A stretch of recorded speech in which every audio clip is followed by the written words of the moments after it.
الشمس والقمر بحسبان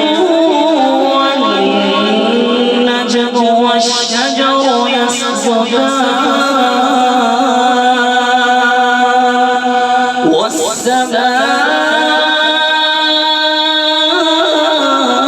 والسماء رفعها ووضع الميزان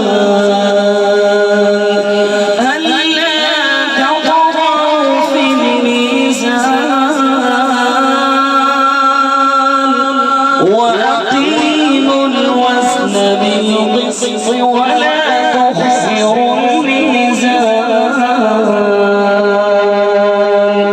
والأرض وضعها للأنام فيها